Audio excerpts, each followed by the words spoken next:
ถานีวิทยุกระจายเสียงแห่งประเทศไทยจังหวัดแพร่ส่งกระจายเสียงด้วยระบบ FM สเตอริโอมัลติเพล็กซ์ความถี่91เมกะเฮิรตซ์จากนี้ไปติดตามรับฟังรายการร้อยเรื่องราวข่าวสารเมืองแพร่ทุกวันจันทร์ถึงวันศุกร์เวลา 11 นาฬิกาถึง 12 นาฬิกาช่วงข่าวสารการศึกษาเมืองแพร่โดยสำนักงานศึกษาธิการจังหวัดแพร่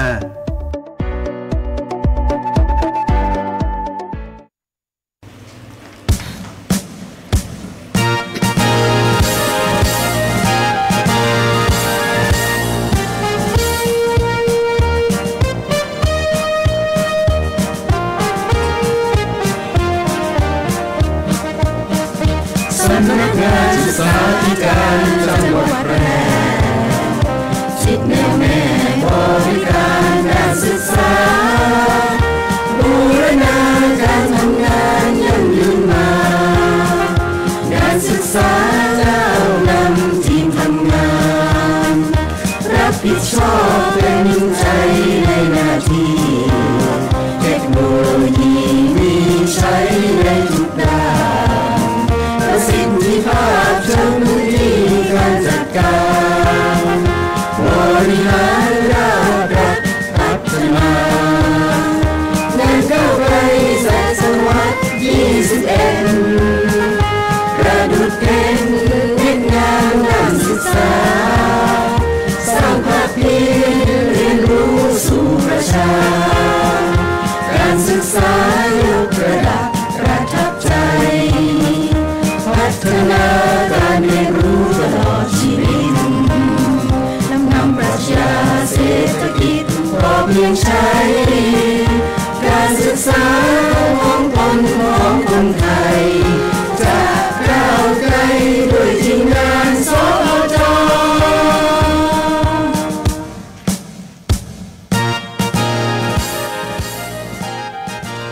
ท่านผู้ชมท่านผู้ฟังที่เคารพทุกท่านกลับมาพบกันเช่นเคยนะคะกับรายการร้อยเรื่องราวข่าวสารเมืองแพร่ช่วงข่าวสารการศึกษาเมืองแพร่ค่ะวันนี้ดิฉันกนกวรรณมลีนักวิชาการศึกษาชำนาญการได้รับมอบหมายจากท่านสุทินจันทรวรเชษฐ์ท่านศึกษาธิการจังหวัดแพร่ให้นำเอาเรื่องราวข่าวสารแวดวงการศึกษามาฝากกับท่านผู้ฟังท่านผู้ชมเช่นเคยนะคะวันนี้มาพร้อมกับน้องป๊อปค่ะสรัญญาแสงกล้าค่ะนักวิชาการศึกษาสำนักงานศึกษาธิการจังหวัดแพร่ค่ะวันนี้มีข่าวสารภารกิจมากมายนะคะโดยเฉพาะอย่างยิ่งช่วงสัปดาห์ที่ผ่านมานะคะสัปดาห์ที่ผ่านมาทางสำนักงานศึกษาธิการจังหวัดแพร่ได้จัดกิจกรรมที่สำคัญกิจกรรมหนึ่งก็คือกิจกรรมค่ายพลเมืองดีตามรอยพยุคลบาทนะคะซึ่งในส่วนของสำนักงานศึกษาธิการจังหวัดแพร่ได้จัดขึ้นทั้งหมด3รุ่นด้วยกันนะคะสัปดาห์ที่ผ่านมาเริ่มที่รุ่นแรกนะคะวันที่17มิถุนายน2568จัดที่ศูนย์ประชุมและแสดงศิลปะวัฒนธรรมล้านนาตะวันออกนะคะรุ่นที่2ค่ะจัดที่โรงเรียนเทพนารีอำเภอสูงเม่นจังหวัดแพร่แล้วก็รุ่นที่3นะคะจัดที่โรงเรียนกีฬาองค์การบริหารส่วนจังหวัดแพร่พัฒนาประชาอุปถัมภ์นะคะโดยในส่วนของรุ่นที่1ได้รับเกียรติจากดร.รุ่งอรุณป้องกันผู้อำนวยการสำนักงานเขตพื้นที่การศึกษามัธยมศึกษาแพร่นะคะเป็นประธานในพิธีรุ่นที่2ค่ะได้รับเกียรติจากท่านชัยสิทธิ์ชัยสำริดผลรองผู้ว่าราชการจังหวัดแพร่เป็นประธานในพิธีเปิดนะคะที่โรงเรียนเทพนารีนะคะแล้วก็รุ่นที่3นะคะได้รับเกียรติจาก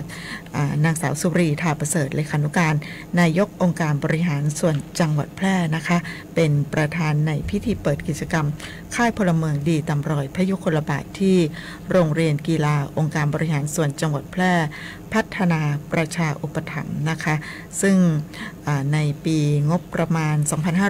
2568นี้นะคะก็จัดทั้งหมด3รุ่นโดยมีสถานศึกษานะคะจากทุกสังกัดเข้าร่วมกิจกรรมในครั้งนี้ค่ะ ค่ะโดยที่แรกที่เราจัดนะคะในเขตของอำเภอเมืองแพร่นะคะก็คือที่หอประชุมกเปานะคะโดยมีสถานศึกษาเข้าร่วมจำนวนทั้งสิ้น4แห่งนะคะได้แก่โรงเรียนเทพพิทักษ์วิทยาค่ะโรงเรียนเจริญราษฎร์โรงเรียนพิริยาลัยจังหวัดแพร่ค่ะแล้วก็โรงเรียนนารีรัตน์จังหวัดแพร่ค่ะ แล้วก็สถานที่ที่2นะคะที่เราจัดก็คือที่โรงเรียนเทพนารีค่ะซึ่งดำเนินการไปเมื่อวันที่19มิถุนายน2568ค่ะได้แก่โรงเรียนสูงเม่นชนูปถัมภ์ค่ะโรงเรียนวิไลเกียรติอุปถัมภ์ค่ะโรงเรียนบ้านกาดประชานุเคราะห์แล้วก็โรงเรียนเทพนารีค่ะและแห่งสุดแล้วจุดสุดท้ายนะคะก็คือในเขตของพื้นที่อำเภอร้องกวางค่ะซึ่งได้จัดกันที่โรงเรียนกีฬาองค์การบริหารส่วนจังหวัดแพร่พัฒนาประชาอุปถัมภ์นะคะก็มีโรงเรียนที่เข้าร่วมกิจกรรมได้แก่โรงเรียนม่วงไข่พิทยาคมค่ะโรงเรียนร้องกวางอนุสรณ์โรงเรียนราชประชานุเคราะห์25จังหวัดแพร่ค่ะแล้วก็โรงเรียนกีฬาองค์การบริหารส่วนจังหวัดแพร่พัฒนาประชาอุปถัมภ์ค่ะซึ่ง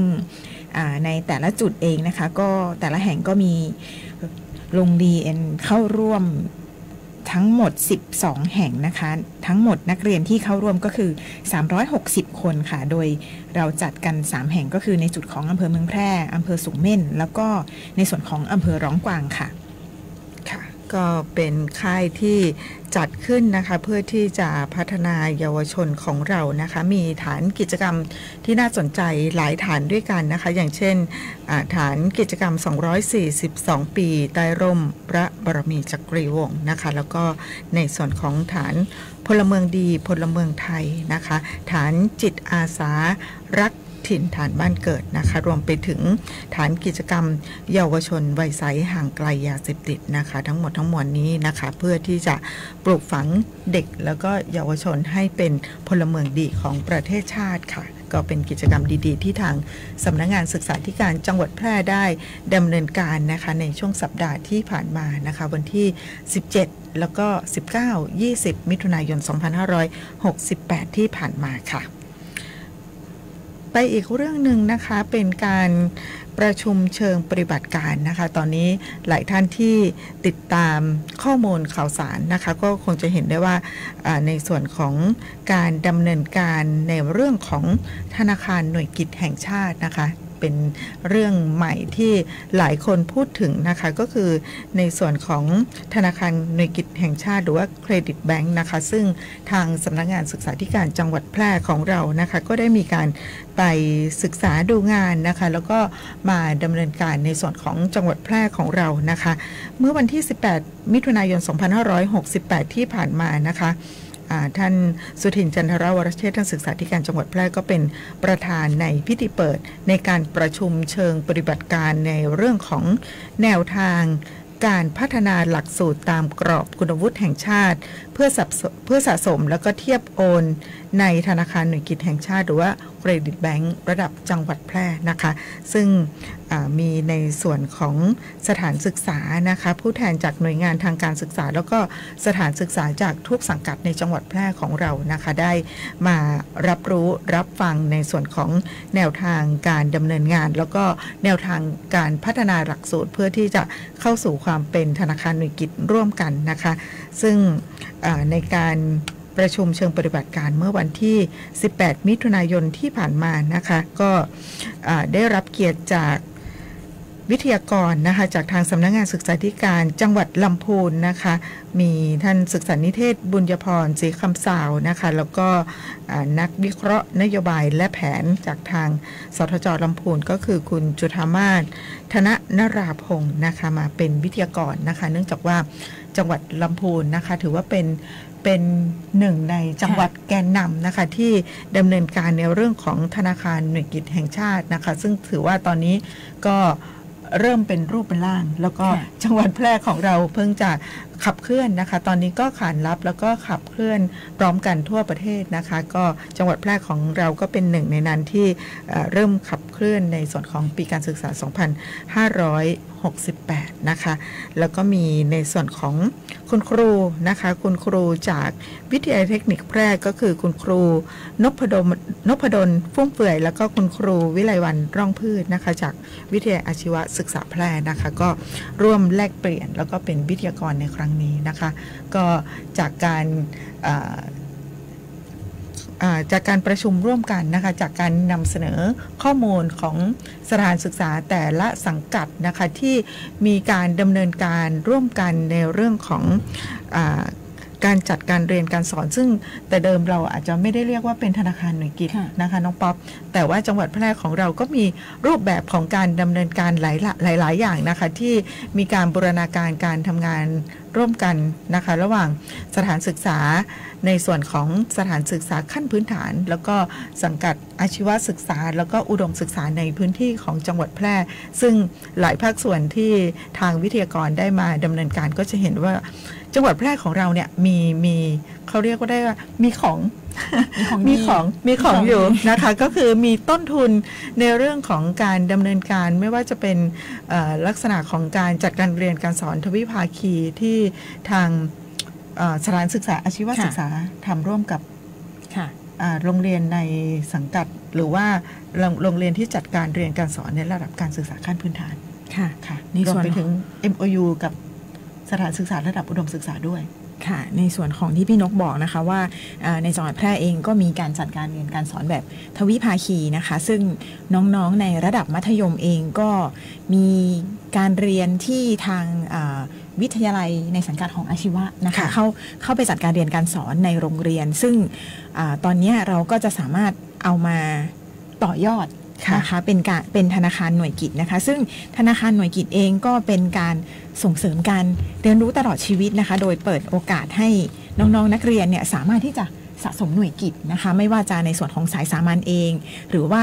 ทางสายอาชีวะเองนะคะเพื่อเป็นการเปิดโอกาสให้น้องๆนะคะได้คุณวุฒิที่สามารถที่จะนำไปต่อยอดในการประกอบอาชีพหรือว่าในการเรียนต่อได้มากขึ้นนะคะซึ่งตรงนี้เองก็เป็นการตอบสนองความต้องการของผู้เรียนนะคะแล้วก็ส่งเสริมการเรียนรู้ที่สอดคล้องกับความสามารถแล้วก็ประสบการณ์ของผู้เรียนในแต่ละคนนะคะน้องๆที่อยู่ในระดับมัธยมเองอาจจะเรียนสายสามัญแล้วก็ค้นพบว่าตัวเองชอบแล้วก็เพิ่มพูนทักษะในสายอาชีวะนะคะเมื่อจบในชั้นมัธยมศึกษาเองอาจจะจบชั้นม.6 นะคะก็อาจจะไปต่อยอดในการเรียนมหาวิทยาลัยหรือว่าค้นพบว่าเราอาจจะมีทักษะด้านไฟฟ้าก็อาจจะไปต่อในด้านที่ตรงสายกับที่ตัวเองต้องการนะคะซึ่งธนาคารหน่วยกิตนี้เองก็จะเป็นความหลากหลายนะคะในการที่น้องๆจะได้เรียนรู้นะคะค่ะการเรียนเพิ่มเติมแบบนี้นะคะก็เป็นอีกทางเลือกหนึ่งที่น้องๆจะได้มีโอกาสค้นหาตนเองนะคะอย่างที่น้องป๊อปบอกไปบางทีน้องๆเรียนอยู่สายสามัญนะคะอาจจะมีทักษะนะคะทางด้านงานช่างนะคะก็สามารถที่จะไปเรียนรู้เพิ่มเติมไปสะสมหน่วยกิตกันได้นะคะทั้งในส่วนของการค้นหาตนเองว่าตนเองชอบหรือว่าถนัดสิ่งไหนกันแน่นะคะถนัดในทางด้านสายสามัญไหมหรือว่าถนัดในทางด้านสายอาชีพไหมนะคะเพราะฉะนั้นการต่อยอดในอนาคตนะคะก็จะเห็นหนทางที่ชัดเจนนะคะแล้วก็อีกอย่างหนึ่งก็คือในยุคปัจจุบันนี้ไม่สามารถมีอาชีพเดียวได้แล้วน้องป๊อปค่ะต้องมีอาชีพที่หลากหลายมีอาชีพหลักอาชีพรองอาชีพเสริมนะคะแล้วก็การค้นหาตนเองนะคะเด็กๆหลายคนสามารถที่จะเป็นเฒ่าแก่น้อยได้ตั้งแต่อายุยังน้อยๆนะคะแล้วก็ประสบความสำเร็จทั้งในเรื่องของการศึกษาแล้วก็การประกอบอาชีพนะคะหลายคนยังเรียนไม่จบแต่ว่ามีอาชีพแล้วน้องป๊อปใช่ค่ะในทักษะที่น้องๆเรียนมาเองน้องๆบางคนอาจจะรู้สึกว่าตัวเองชอบทำอาหารค่ะก็ไปเก็บหน่วยกิตของทางอาชีวศึกษาซึ่งในการอาจจะเรียนทำอาหารน้องเรียนสายสามัญไปด้วยเรียนสายอาชีพไปด้วยได้เรียนรู้การประกอบ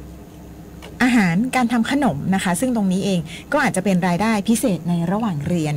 แล้วก็เมื่อจบม.6 อาจจะค้นพบว่าเราเหมาะกับการไปเป็นเชฟมากกว่าน้องๆก็สามารถที่จะไปต่อยอดได้เลยนะคะเพื่อเพราะว่าระหว่างที่เรียนระดับมัธยมมาเองน้องก็เก็บหน่วยกิตทางของอาชีวะมาด้วยนะคะค่ะก็จากการแชร์ข้อมูลกันนะคะของสถานศึกษาทุกสังกัดที่ได้มาประชุมเชิงปฏิบัติการในเรื่องของแนวทางการพัฒนาหลักสูตรตามกรอบคุณวุฒิแห่งชาติหรือว่าการสะสมเทียบโอนในธนาคารหน่วยกิตแห่งชาติของจังหวัดแพร่เมื่อวันที่18มิถุนายน2568ที่ผ่านมานะคะก็พบข้อมูลหลายอย่างของจังหวัดแพร่ซึ่งเราดำเนินการกันอยู่แล้วนะคะอย่างเช่น โครงการ CLC เดิมนะคะก็คือในเรื่องของการเชื่อมโยงระหว่างสถานศึกษาขั้นพื้นฐานกับในส่วนของสถานศึกษาที่จัดการเรียนการสอนระดับอาชีวศึกษาในจังหวัดแพร่นะคะหลายแห่งก็มีการเรียนเขาเรียกว่า pre degree ของเด็กๆนะคะมีการเก็บสะสมหน่วยกิตกับมหาวิทยาลัยนะคะหน่วยงานทางการศึกษาระดับอุดมศึกษาบางแห่งก็มีการเก็บหน่วยกิตหรือว่าเข้าไปศึกษา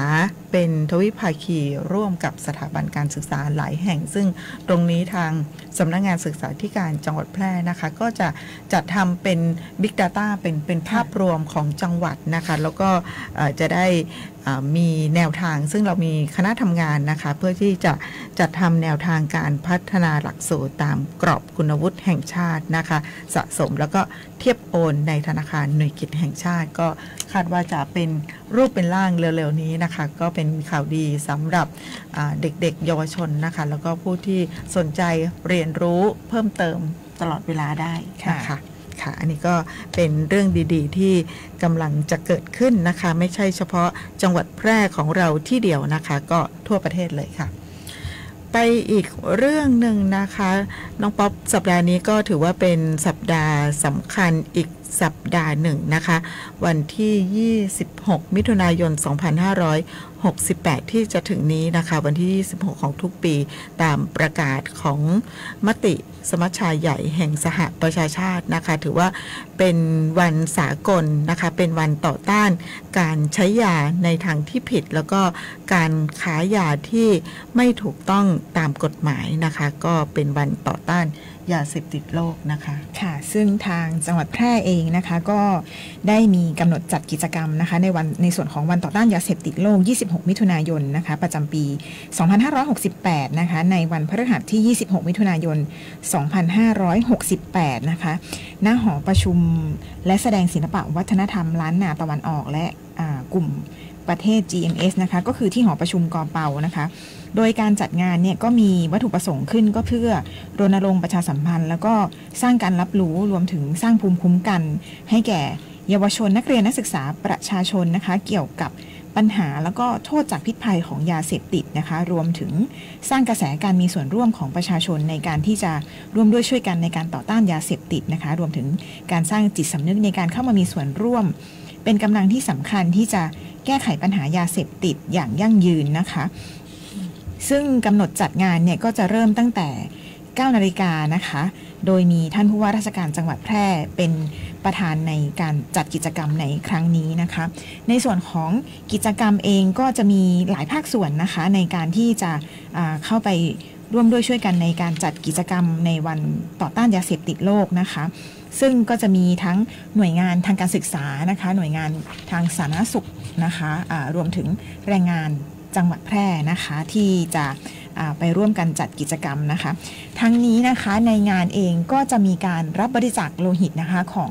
สำนักงานสวัสดิการและคุ้มครองแรงงานจังหวัดแพร่นะคะซึ่งตอนนี้เองคลังโลหิตในส่วนของโรงพยาบาลแพร่ก็ต้องการที่จะมีโลหิตสำรองนะคะเพราะฉะนั้นก็ท่านผู้ร่วมงานนะคะหรือว่าท่านที่มีความประสงค์นะคะก็สามารถที่จะไปบริจาคโลหิตได้ในงานนี้นะคะซึ่งในงานเองก็จะมีซุ้มอาหารด้วยนะคะสำหรับน้องๆหรือว่าประชาชนที่ไปร่วมงานนะคะรวมถึงท่านที่ไปบริจาคโลหิตนะคะไม่ว่าจะเป็นในส่วนของไอติมพิซซ่านะคะท่านบริจาคโลหิตแล้วก็สามารถที่จะร่วมทั้งกิจกรรมต่อต้านยาเสพติดรวมถึง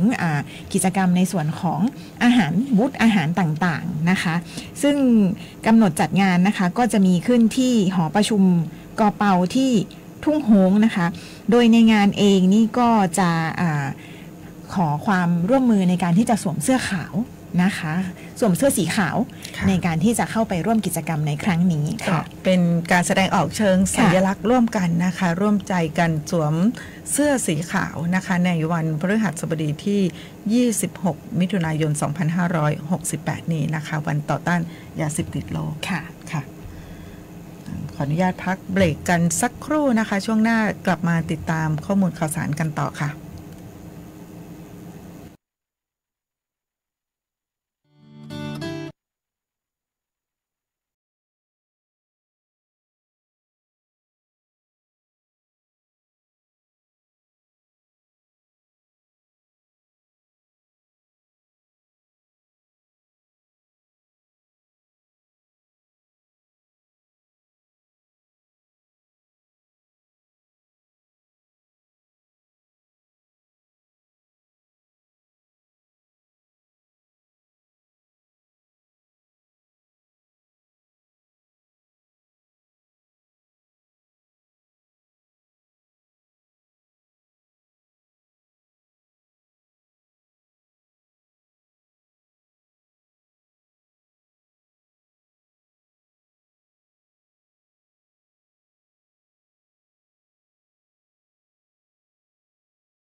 าวดี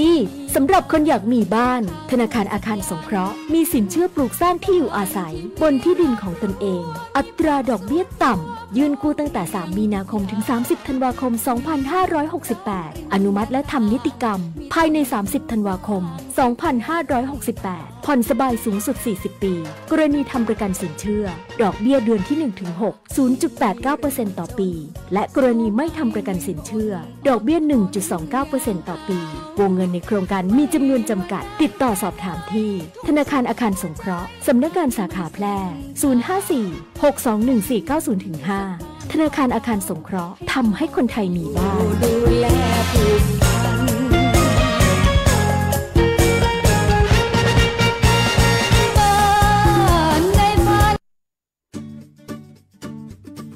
โรงพยาบาลชุมชนการแพทย์แผนไทยและการแพทย์ทางเลือกองค์การบริหารส่วนจังหวัดแพร่เปิดให้บริการดูแลสุขภาพนวดพอกอกนวดรักษาแผนไทย90 นาทีนวดแผนไทยนวดเท้าประคบร้อนบรรเทาอาการปวดเมื่อยคลายกล้ามเนื้อ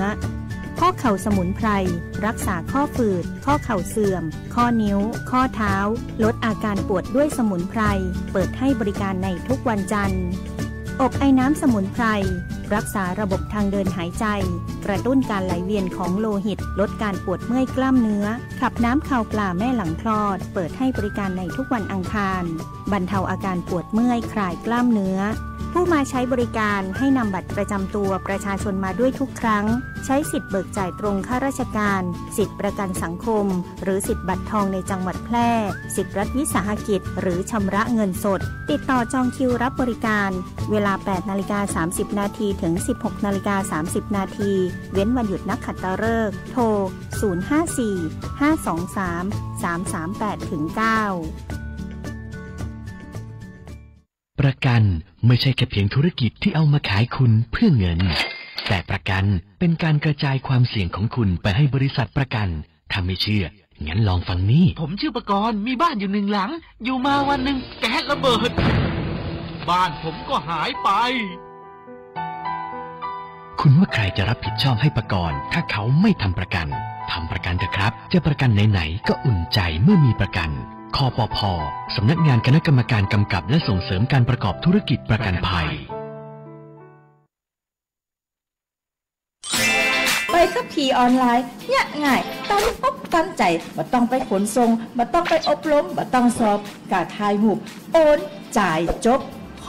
จับโปะข่าวปลอมดีหนาติหูตันบ่หลงเจือบ่กดไลค์กดแชร์แม่นก็เพียนแสงล่าสุดยอดเพียนเทพีสีม้อยคนงามตีบ่สเลกสลามไปเจือเขาแต่ละมือแต่ละเดเพจปลอมโมนี่นะลูกเล่นมันแผลวเวลาปะข่าวแบบเดียวกันเนี่ยก็ต้องเช็คแล้วเช็คแหมเลือกอันติมีแหล่งอ้างอิงติมาชัดเจนตรวจสอบได้น่าเจือถือบางเตือเนี่ยต้องพอแผว URL ปุ่นนะเพราะเขาจังปลอมแปลงเนี่ยคือค่ายกันสับปะตรวจสอบสอบไปสอบมาสุดท้ายอาจจะป้าว่าดันเป็นข่าวเก่าเหี่ยก็ได้หรือป้าการแจ้งเตือนจากเว็บไซต์อื่นว่าอันนี้เป็นข่าวปลอมและหมู่ข่าวปลอมเนี่ยกระจังสะกดคำพิษด้วยนะบ้านก็ไปเอาหูภาพจากข่าวเก่ามาใจเพื่อเพิ่มความน่าเชื่อถือปะจะอีต้องตั้งสติให้ดีแต่ทำความเข้าใจผู้เต่าตันสังเกตข่าวปลอมหมู่ติลึกจังเผยแพร่แต่ข่าวปลอมบดีล่อเล่นกับระบบเนอร์มีสิทธิ์ติดคุกนะ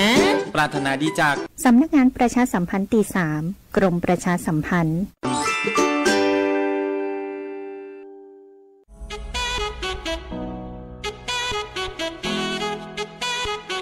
ขับไม่ดื่ม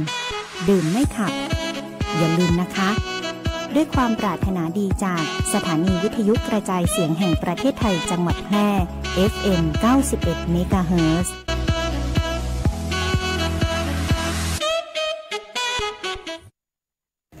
ค่ะต้อนรับท่านผู้ฟังเข้าสู่ช่วงที่2ของรายการข่าวสารการศึกษาเมืองแพร่นะคะมีข่าวประชาสัมพันธ์ดีๆอีกหลายข่าวด้วยกันนะคะค่ะ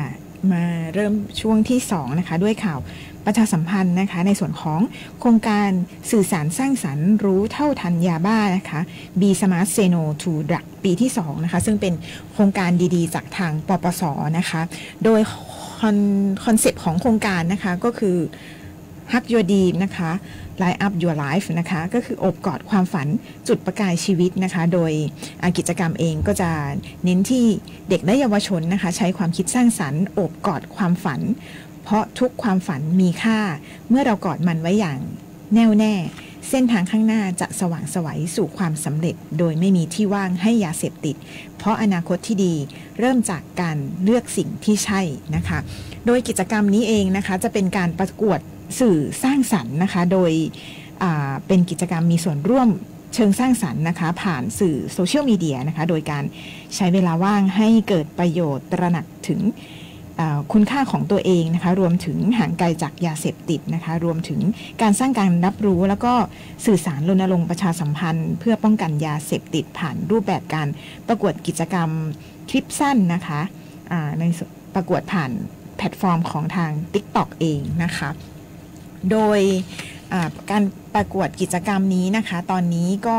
จะมีทั้งในส่วนของจังหวัดเองแล้วก็ในส่วนของระดับประเทศเองนะคะซึ่งก็จะมีเกณฑ์การประกวดกิจกรรมด้วยนะคะค่ะสำหรับเกณฑ์การประกวดโครงการสื่อสร้างสรรค์นะคะสื่อสารสร้างสรรค์รู้เท่าทันยาบ้านะคะซึ่งตอนนี้จัดเป็นปีที่2แล้วนะคะก็แบ่งการประกวดออกเป็น2ระดับนะคะก็คือระดับจังหวัดแล้วก็กรุงเทพมหานครแล้วก็ระดับที่2ก็คือระดับประเทศนะคะจากระดับจังหวัดแล้วก็ไปสู่ระดับประเทศนะคะสำหรับการประกวดนั้นจะเป็นประเภททีมละ 2-5 คนอายุระหว่าง13-19 ปีนะคะโดยสมาชิกในทีมจะต้องศึกษาอยู่ในสถานศึกษาเดียวกันนะคะน้องๆในสถานศึกษาเดียวกันนะคะที่มีอายุระหว่าง13-19 ปีนะคะรวมกลุ่มกันได้เลยนะคะเป็นสถานศึกษาเดียวกันแล้วก็อยู่ระดับเดียวกันด้วยนะคะโดยสามารถที่จะคละชั้นเรียน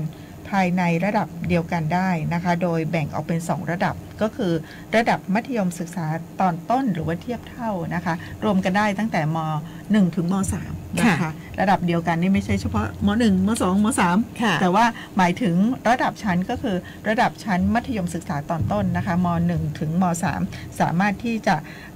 มาอยู่ในทีมเดียวกันได้นะคะ 2-5 คนต่อทีม ขออภัยค่ะระดับที่2ก็คือระดับมัธยมศึกษาตอนปลายแล้วก็อาชีวศึกษานะคะอาชีวศึกษาก็เป็นปวชหรือว่าเทียบเท่านะคะก็มี2ระดับด้วยกันนะคะม.ต้นแล้วก็ม.ปลายปวชหรือว่าเทียบเท่านะคะจังหวัดที่เป็นที่ตั้งของผู้สมัครจะต้องเป็นจังหวัดที่เป็นที่ตั้งของสถานศึกษาทีมผู้สมัครนั้นๆเท่านั้นนะคะเป็นเด็กนักเรียนของสถานศึกษาในจังหวัดแพร่ก็ต้องส่งในนามของจังหวัดแพร่นะคะแล้วก็แต่ละทีมของผู้สมัครจะต้องประกอบด้วยสมาชิกในทีม 2-5 คนคละชั้นเรียนภายในระดับเดียวกันได้แล้วก็กำลังศึกษาอยู่ในสถานศึกษาเดียวกันสำหรับครูที่ปรึกษานะคะมีครูที่ปรึกษาได้1คนนะคะซึ่งครู1คนเนี่ยสามารถที่จะเป็นที่ปรึกษาหลายทีมได้โดยคุณครูที่ปรึกษาไม่นับเป็นสมาชิกภายในทีมนะคะอย่างเช่นสมาชิกของทีมมีทั้งหมด 2-5 คนนั้นนะคะก็จะมีครูที่ปรึกษา1คนนะคะค่ะโดยกติกาของการประกวดนะคะก็จะประกวดผ่านแพลตฟอร์มของทาง TikTok นะคะก็คือการผลิตคลิปสั้นความยาวไม่เกิน2นาทีนะคะคลิปการประกวดจะต้องมีขนาดไฟล์ไม่เกิน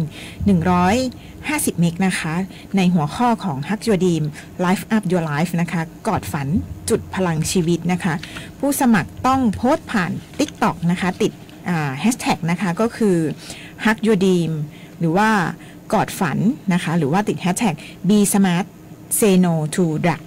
ซีซั่น2นะคะผ่านช่องทางของตัวเองนะคะเหมือนที่พี่นกบอกอะค่ะการประกวดก็จะมีทั้งในส่วนของระดับจังหวัดและกรุงเทพมหานครแล้วก็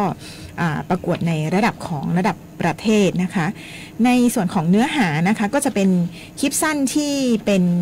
สื่อถึงกิจกรรมสร้างสรรค์เชิงบวกนะคะห้ามสื่อสารถึงพฤติกรรมที่รุนแรงความคิดเชิงลบนะคะไม่ว่าจะเป็นในส่วนของการทำร้ายตัวเองหรือว่าความรุนแรงภายในครอบครัวเนี่ยนะคะต้องไม่สื่อสารออกมาในเชิงนี้ในเชิงลบนะคะ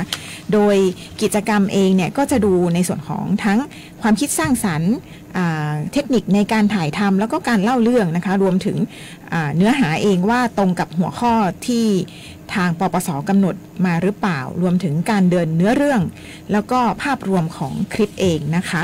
โดยกิจกรรมนี้ในระดับของจังหวัดเองนะคะก็จะมีการประกวดทั้งในส่วนของระดับมัธยมศึกษาตอนต้นนะคะแล้วก็ประเภทของมัธยมศึกษาตอนปลายแล้วก็อาชีวศึกษานะคะในส่วนของเงินรางวัลในเงินรางวัลก็จะได้รับการสนับสนุนจากทางปปส.นะคะในระดับทั้งระดับม.ต้นม.ปลายรวมถึงอาชีวะเองนะคะก็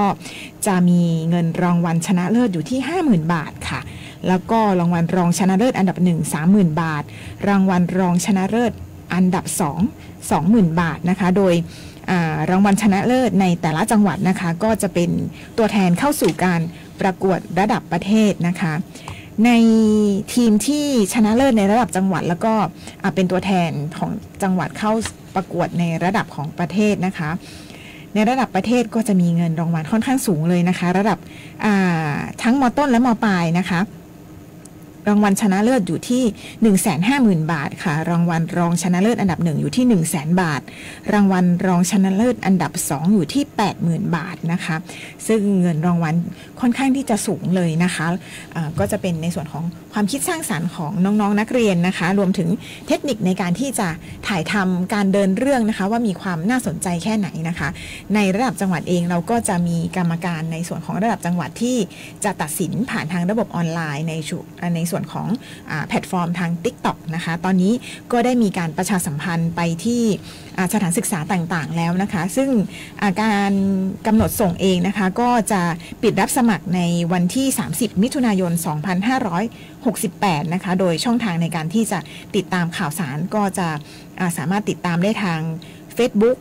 เว็บไซต์หรือว่าทางช่องทาง TikTok นะคะในส่วนของหัวข้อ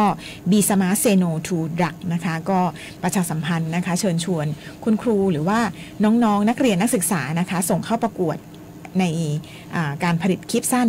เผยแพร่ใน TikTok นี้นะคะเงินรางวัลค่อนข้างที่จะมากเลยนะคะในส่วนของจังหวัดเองเนี่ยชนะเลิศ 50,000 บาทนะคะก็เป็นอีกหนึ่งช่องทางหนึ่งที่ทางปปส.ดำเนินงานนะคะเป็นห่วงของเดือนวันต่อต้านยาเสพติดโลกนะคะซึ่ง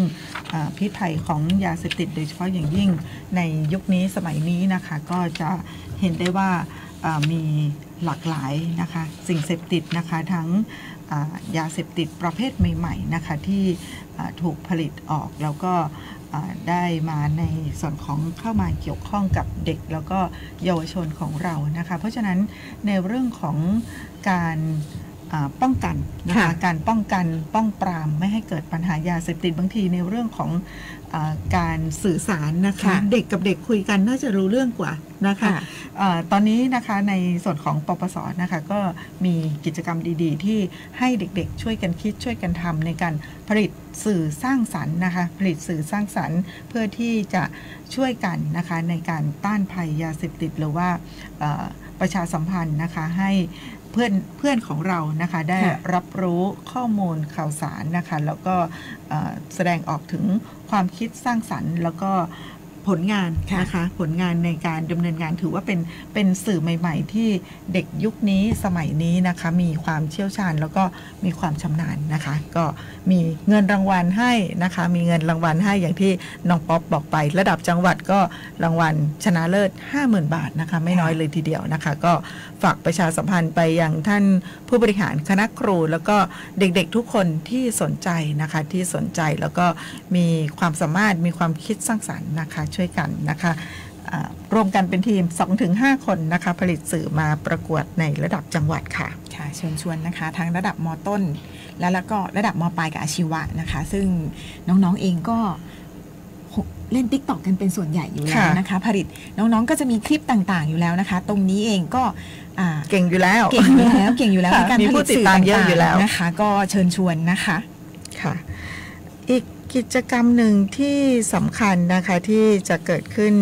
ในช่วงสัปดาห์หน้านะคะสัปดาห์หน้าวันที่1กรกฎาคม2568นะคะเป็นวันสำคัญอีกวันหนึ่งนะคะก็คือเ เป็นวันคล้ายวันสถาปนาคณะลูกเสือแห่งชาติประจำปี 2568 นะคะซึ่งปีนี้นะคะครบรอบ114 ปีนะคะ114 ปีลูกเสือไทย1 กรกฎาคม 2568 นะคะซึ่งสำนักงานลูกเสือแห่งชาติก็ได้มีการกำหนดจัดพิธีทบทวนคำปฏิญาณและสวนสนามเพื่อน้อมรำลึกในพระมหากรุณาธิคุณพระผู้พระราชทานกำเนิดลูกเสือไทยและเฉลิมพระเกียรติพระบาทสมเด็จพระเจ้าอยู่หัวประมุขของคณะลูกเสือแห่งชาติในวันอังคารที่1 กรกฎาคม 2568 นะคะซึ่งทางส่วนกลางจัดที่สนามสุพัชลาไสยกรีฑาสถานแห่งชาติที่กรุงเทพมหานครนะคะสำหรับในส่วนของจังหวัดแพร่ของเรานะคะโดยสำนักงานลูกเสือจังหวัดแพร่นะคะก็จะจัดที่สนามกีฬาองค์การบริหารส่วนจังหวัดแพร่นะคะค่ะก็ขอเชิญชวนผู้บังคับบัญชาลูกเสือนะคะทุกหมู่เหล่านะคะนำลูกเสือเนตรนารีของทุกๆโรงเรียนทุกสังกัดนะคะเข้าร่วมประกอบพิธีเนื่องในวันคล้ายวันสถาปนาคณะลูกเสือแห่งชาติประจำปี 2568 ค่ะขออนุญาตพูดถึงในส่วนของสัญลักษณ์อย่างเป็นทางการนะคะของวันคล้ายวันสถาปนาคณะลูกเสือแห่งชาติประจำปี 2568 ซึ่งถือว่าเป็นวันครบรอบ114 ปีเกียรติภูมิลูกเสือไทยนะคะซึ่งตอนนี้ทางสำนักงานสำนักงานลูกเสือนะคะได้จัดทำตราสัญลักษณ์อย่างเป็นทางการในวันคล้ายวันสถาปนาคณะลูกเสือแห่งชาติครบรอบ114 ปีขึ้นนะคะได้ออกแบบเพื่อที่จะสื่อถึงเกียรติภูมิลูกเสือไทยพลังแห่งปัญญาความกล้าหาญนะคะโดยรูปแบบของลายไทยประยุกต์นะคะที่เป็นเอกลักษณ์สื่อถึงรากเหง้าแห่งวัฒนธรรมและความเป็นชาติภาพรวมของตรานะคะถูกจัดวางในลักษณะของหยดน้ำแห่งความศรัทธานะคะซึ่งมีสัญลักษณ์ที่สำคัญก็คือเปลวไฟสีทองนะคะเป็นรูปแบบของลายกนกนะคะสื่อถึงแสงแห่งอุดมการณ์และจิตวิญญาณแห่งลูกเสือที่มุ่งมั่นจะพัฒนาตนเองเพื่อช่วยเหลือผู้อื่นแล้วก็ดำรงตนเป็นพลเมืองดีของชาตินะคะสัญลักษณ์ที่2ก็คือแถบสีธงชาติไทยนะคะสีแดงขาวน้ำเงินโค้งแนบอยู่ภายในจนถึงยอดเปลวนะคะแสดงถึงความภาคภูมิใจในชาติศาสนาและพระมหากษัตริย์แล้วก็ความจงรักภักดีต่อประมุขของคณะลูกเสือแห่งชาติที่เป็นศูนย์รวมจิตใจของลูกเสือไทยทุกคนนะคะสัญลักษณ์ที่3นะคะตรงกลางจะเป็นตราคณะลูกเสือแห่งชาติซึ่งแสดงถึงความเป็นลูกเสือไทยสัญลักษณ์ที่4ด้านล่างนะคะจะมีตัวอักษร114 ปีเกียรติภูมิลูกเสือไทยนะคะสื่อถึงลูกเสือเป็นผู้มีเกียรติแล้วก็มีความภาคภูมิใจในการเป็นลูกเสือไทยรวมพลังทำดีทำได้ทำทันทีจากอดีตสู่ปัจจุบันจากรุ่นสู่รุ่นจาก114 ปีแห่งการสถาปนาสู่อุดมการณ์ที่ยังคงงดงามไม่เสื่อมคลายนะคะแล้วก็สุดท้ายก็คือพื้นหลังนะคะพื้นหลังของตราสัญลักษณ์จะเป็นสีน้ำเงินขาวนะคะซึ่งมีการสื่อความหมายที่มีความเกี่ยวข้องกับพระบาทสมเด็จพระมงกุฎเกล้าเจ้าอยู่หัวรัชกาลที่6นะคะที่พระองค์ได้ทรงเลือกใช้สีนี้ในธงชาติไทยแล้วก็เป็นสีประจำพระองค์อีกด้วยนะคะอันนี้ก็เป็นตราสัญลักษณ์114 ปีเกียรติภูมิลูกเสือไทยนะคะเนื่องในวันคล้ายวันสถาปนา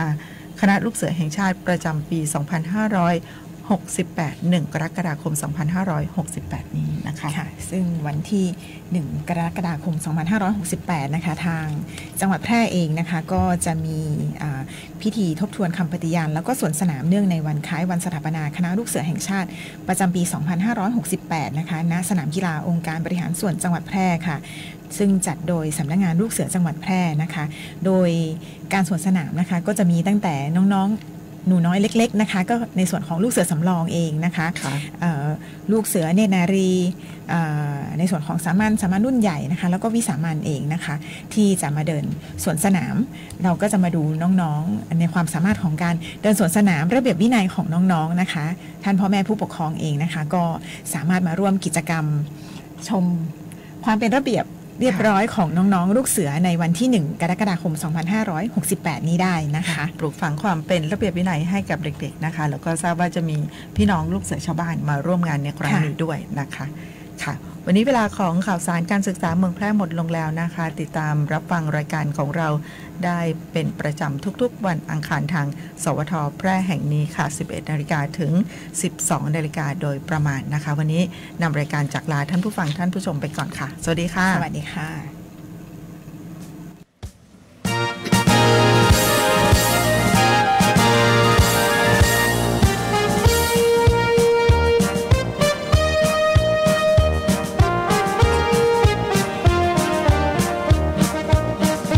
สำนักงานศึกษาธิการจังหวัดแพร่คิดแน่วแน่บริการการศึกษาบูรณาการทำงานยั่งยืนมา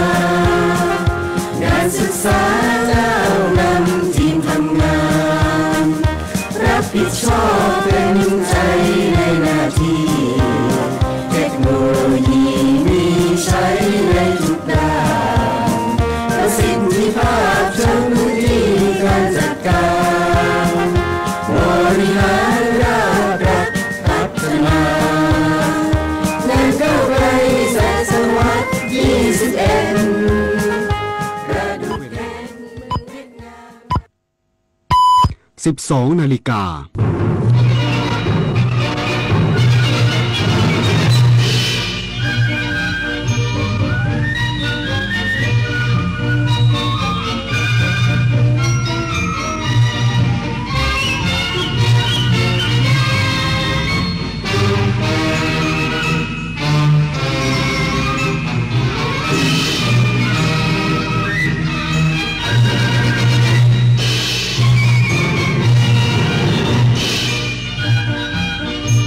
ที่นี่สถานีวิทยุกระจายเสียงแห่งประเทศไทยต่อไปเสนอข่าวซึ่งมีหัวข้อข่าวดังนี้กระทรวงการต่างประเทศขอให้คนไทยที่พำนักและทำงานในอิสราเอลและอิหร่านพิจารณาเดินทางออกจากพื้นที่โดยเร็วที่สุด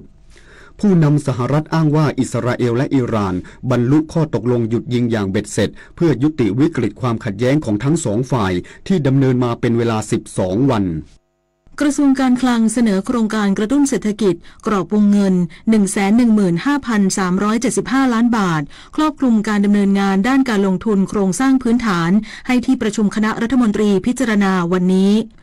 รถถังจิตเมืองนนท์ยอดนักมวยชาวไทยประกาศพร้อมจะขึ้นเวทีปะทะกับทาเครุเซกาวะอีกครั้งในทุกกติกาต่อไปเป็นรายละเอียดของข่าวกระทรวงการต่างประเทศขอให้คนไทยที่พำนักและทำงานในอิสราเอลและอิหร่านพิจารณาเดินทางออกจากพื้นที่โดยเร็วที่สุดเนื่องจาก